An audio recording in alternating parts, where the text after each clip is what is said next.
I think Disney has a serious Snow White problem. What's the problem, you may say? Enter Rachel Zegler. I mean, have you ever seen a more insufferable, whiny, entitled little brat? You know, your typical corporate-sponsored, obnoxious SJW activist trying to save the world from the patriarchy. Let's listen to some of the comments she had to say about Snow White. I was scared of the original cartoon. I think I watched it once and then I never picked it up again. Like, I'm being so serious. I watched it once and then I went on the ride in Disney World, which was called Snow White's Scary Adventures. Doesn't sound like something a little kid would like. Was terrified of it. Never revisited Snow White again. So I watched it for the first time in probably 16, 17 years. Reality is that the cartoon was made 85 years ago, and therefore it's extremely dated when it comes to the ideas of women being in roles of power. I know that you've told me before that your version of Snow White is different, and it's more of a 2022 version of Snow White.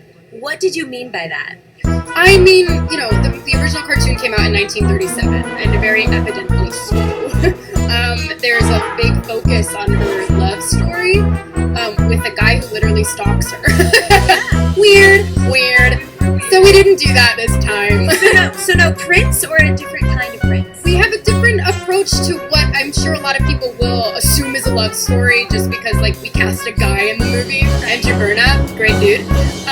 It's one of those things that I think everyone's going to have their assumptions about what it's actually going to be, but it's really not about the love story at all, which is really, really wonderful. And whether or not she finds love along the way is anybody's guess until 2024. All of Andrew's scenes could get cut. Who knows? It's Hollywood, baby. But Now, some people have rushed to her defense, saying, well, let's not be so harsh because she is just 22 years old. I don't care. You know, what I was doing when I was 22 years old? I was serving in my second combat tour in Mogadishu, Somalia. You know, Black Hawk Down. So I don't give her an easy out on this. What I say is know your situational awareness. Here's some advice for you. Show a little appreciation and maybe some humility and respect for a classic IP. In other words, shut up.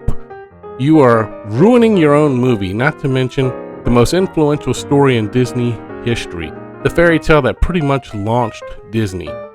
My question is, if you hate the original Snow White so much, why are you even involved with this remake? Oh yeah, I forgot. You have to make it for the modern audience. The same audience that, well, didn't show up for The Little Mermaid. Disney has a huge problem on their hands. Another actress that has alienated the audience. Seems like we've been down this road before, haven't we? So let's see if Disney reverts back to the old playbook and pull out the old race card again, or the misogyny card, because, you know, it's worked so well for them in the past few years. I think it's just a played out strategy that no longer works. In my opinion, I think Disney needs to pull the plug on this abomination because it has disaster written all over it.